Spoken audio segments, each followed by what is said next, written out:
First and foremost, I'm going to give all praise, honor, and glory to Yahweh, Ba'ashem, Yahweh Shai, Ba'ashem, Rakakudash. Yahweh is to this world, ignorantly calls God. Yahweh Shai is to this world, ignorantly calls Jesus. Ba'ashem means in the name, Rakah means spirit, and Kodash means holy. And that's all in the Paleo Hebrew. Also, want to give double honors to the elder bishops and apostles of Great Millstone that taught me this truth. Today's video, I wanted to go into how, there is a straight attack, I forgot exactly what they're called, mass shooting, over there in Seattle, 2 dead, 5 wounded, literally like 2 hours ago. Right now, this is live going on. You can see how law enforcement uses, sorry, I'm not sure if you lost my audio there, but they are a heavy-duty vehicle, and you can just get a sense for it. You see it's right there in the middle, in between these 2 vehicles. It's a tactical unit, right, and they, my understanding is that they are bullet resistant. So I'm kind of wondering, well, what does that tell us? Sometimes they're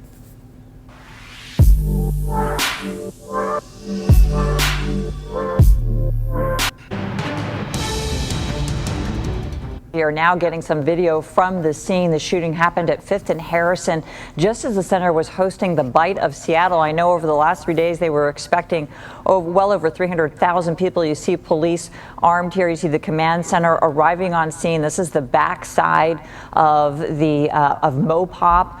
Which also leads to the Seattle Center. So you see police are setting up there. You see that they have the caution tape set up as well. So a heavy police presence. Again, this is right here at the Seattle Center. We're working to find out more about how many people could possibly be injured. There's a lot of unconfirmed information out there, so we want to wait till we find out for sure what we know. But of course, Seattle police saying that there are multiple people that have been injured. Our understanding is that folks that were there at the Bite of Seattle have been evacuated from the area. We have 2 crews working the scene. We will get to them and bring you more information. We're talking to witnesses right now to find out more about how this happened. But again, we believe this happened around 6 o'clock. Multiple shots fired at the Seattle Center, confirmed by Seattle police. They are responding. What types of injuries they are dealing with and responding to, we don't know, and possibly how many shooters, we do not know that at this point as well, but we are working to effort all that information for you. Keep it right here. We'll bring you any new information as it comes in too. So you heard right there, massive shooting. And this right here shows you that, hey, these people are crashing out, okay? The average American, the average person here is crashing out, and things are only getting more violence. Okay, I was, talking about it earlier about how, imagine where this world is going to be in 10, 20 years if we get that far. How wicked it's going to be, and chaotic, because these things are only going to intensify. As technology and AI and everything is only going to intensify, but in wickedness. So, hey, we're about to enter some very perilous times. And it made me think of Matthew chapter 24 and verse 12. It says, "And because iniquity shall abound, the love of many shall wax cold." So iniquity goes into sin upon sin. So because wickedness is abounding, the love of many is waxing cold. People are not friendly towards each other no more because they're stressing. They're worried about paying their bills. They're worried about, their annoying boss or annoying coworker or this or that, or the 5 kids, single baby mother. All types of different things. People are stressed and distracted. So, because iniquity shall abound, the love of many shall wax cold. And that's when you get a situation like this. People that are clearly not, mentally there, have straight demons on them. And when it's time for those spirits to be activated, look what happens. So, this is why, Yahweh Shai has to come back. This is why this world needs an end. These prophecies have to take place rapidly, because if we let this, go on, if we let this kingdom go on, nobody's going to survive. Okay, no one. It's Matthew chapter 24 and verse 22. It says, 21, it says, "For then shall be great tribulation, such as was not since the beginning of the world to this time, no, nor ever shall be." And that's what's coming. Right, you see this and, people get scared. You saw those comments right there, people saying how he saw some guy bleeding out in front of him with his cat. You see all these things and people, are going crazy. Just wait till it turns up. Just wait till every single day there's a mass shooting. Okay, all these purge movies, that's an insight into what's about to take place. Okay, because when it says it's gonna be a time like never before seen, it's like it's gonna be like nothing you've ever seen. Means it's gonna be out of your imagination. I'll put it like that. So all these history, movies and history that we've learned and been taught, the bubonic plague and World War II, World War One, what's coming is gonna be worse. And if you want more insight into that, go read 2nd Ezra 15 and 2nd Ezra chapter 16, where it talks about how, because of the lack of bread and for great tribulation, your neighbor's gonna kick into your door. He's gonna gun you down. He's gonna take your wife, your daughter. Okay, people are not gonna care about each other. They're not gonna care about the authorities because it's gonna be a dog eat dog world, the survival of the fittest. And what the world doesn't understand is that the fittest are the elect, right? The believers in Yahweh B'Shem Yahushai. So verse 22 says, and except those days should be shortened, there should no flesh be saved. But for the elect's sake, those days shall be shortened.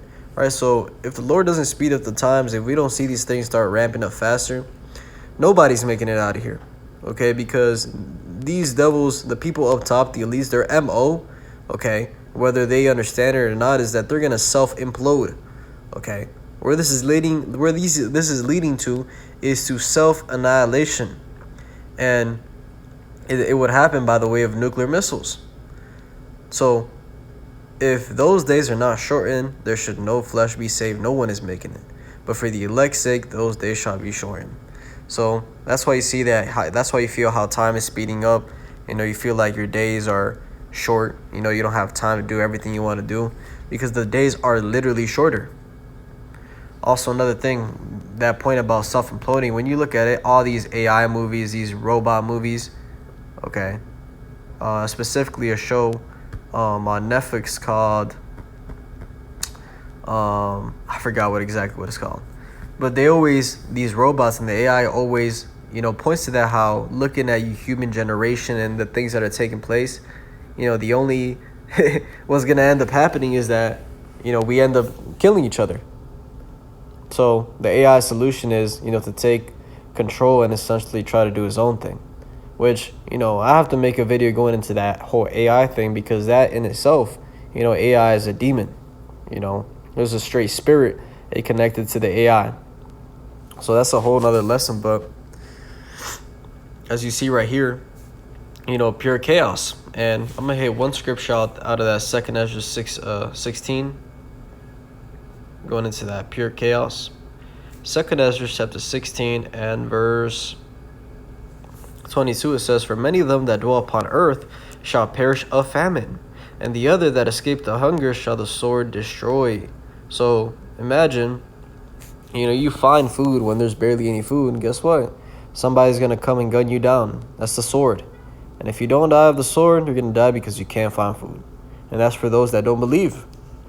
It says, and the dead shall be cast out as dung, and there shall be no man to comfort them, for the earth shall be wasted, and the city shall be cast down. Right? So bodies being thrown out as trash, just on the streets laying there. Okay, imagine the smell that is going to come up when, there is no sanitation, there is no government workers. Okay, because everyone is going to do what they have to do. And we could read that in 2nd Ezra chapter 15 and verse 16. It says, for there shall be sedition among men, and invading one another.